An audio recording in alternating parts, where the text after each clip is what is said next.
Est-ce que c'est possible de marier la priorité d'opération avec les fractions?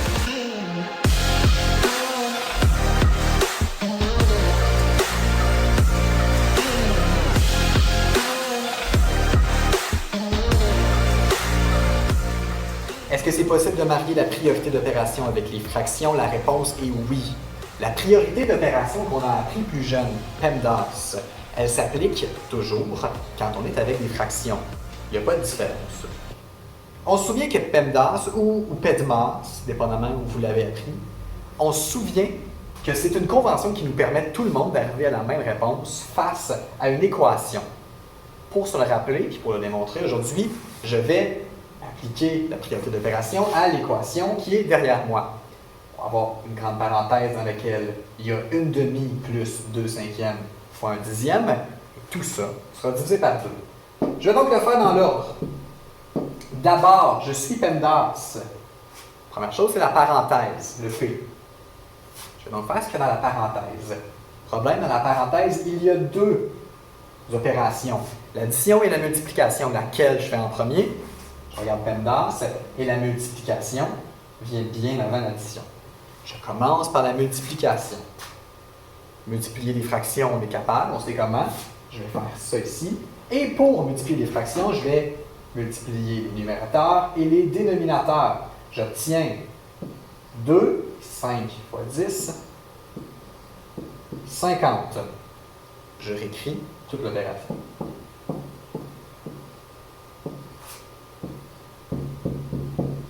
Je n'ai pas fini la parenthèse. Je dois aussi additionner les 2 fractions qui sont là. On se souvient, pour additionner, j'ai besoin d'un dénominateur commun absolument. Et là, 50 et 2, ce ne sont pas des dénominateurs communs.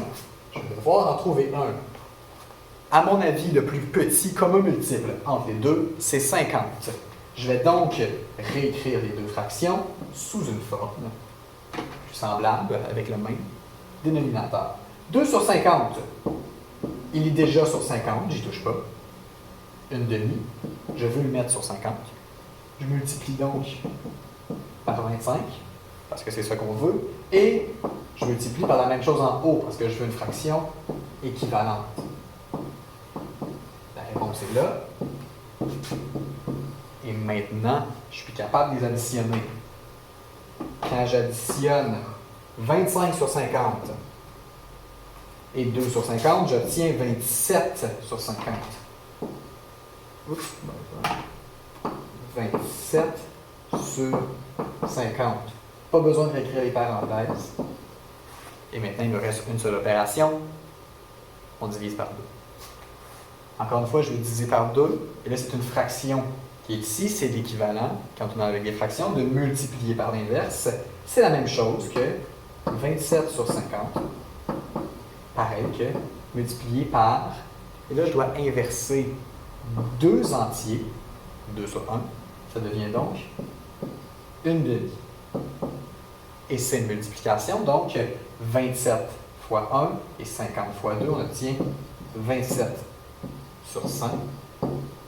Notre grande opération du départ, lorsqu'on l'a terminée, on obtient 27 sur 100. La priorité d'opération s'applique toujours, que ce soit fraction ou nombre décimaux entiers.